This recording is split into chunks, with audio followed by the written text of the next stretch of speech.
Democratic leadership is now scrambling to support President Biden as his poll numbers plummet even further. The country's in a bad place. It was a real tough time to become president of the United States. Joe Concha, Fox News contributor, joins us now. And Joe, I think it's always a tough time to be president. The question is, how do you handle it? And only 38% of Americans think the president is doing a good job. Yeah, Carly, these numbers are horrific for Mr. Biden because no president has suffered a larger approval rating drop at the start of his term since World War II than this president. Wow. And the reasons are tenfold. All right, let me see if I can reel them off.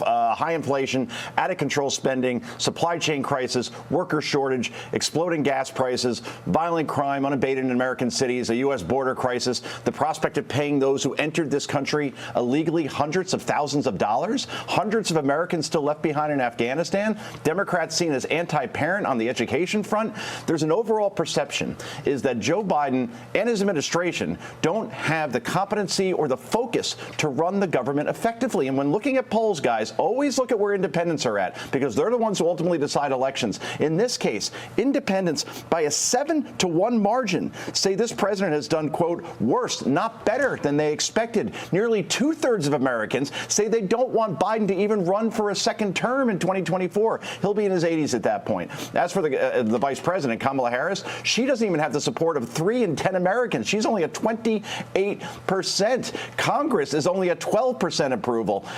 In a hypothetical matchup, I'll leave it here because, boy, there's a lot to go through in this poll.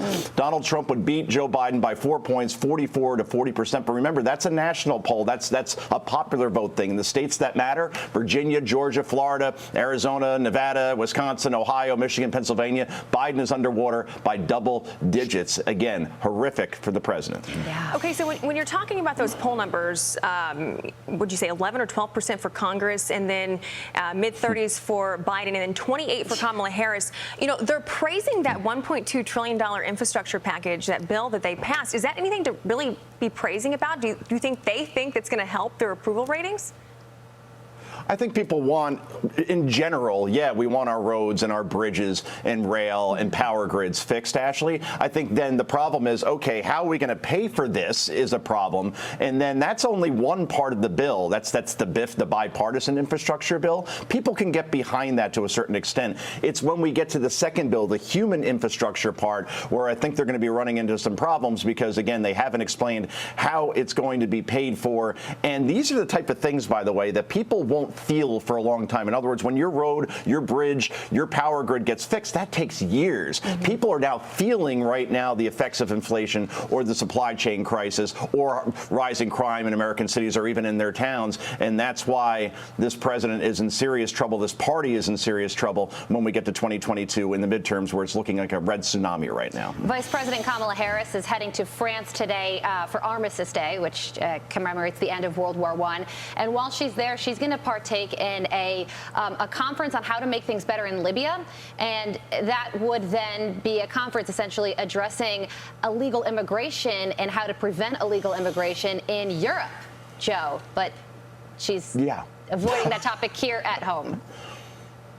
Avoiding the topic of just, I don't know, going to an actual border town, speaking to Border Patrol agents, speaking to those on the ground to fix the problem here, because that's a big problem, obviously, for this administration as well. The flow of illegal migrants coming into this country has gone unabated, and now we're looking at something like 2.4 million people entering this country illegally just in this year alone. That's more than the population of our 4th largest city in Houston. So again, here you have an absentee vice president who's doing everything but the thing she's actually assigned to, which is fix the border. But when you compare ICE to the KKK and when you say that illegal migrant crossing should be made legal when you are a senator, when you're a candidate for president, that's not the person probably who should be in the job at this point. And that's why she's polling at 28%, guys. I was going to say, it makes you wonder if that's one of the main reasons that she's polling so low right now. I forgot about the ICE KKK comment as well. Joe, thank you for reminding us. Thank you for joining us this morning. Happy Monday. We appreciate it. Thanks, Joe. Great to see you, and it's never a happy Monday. Thank you.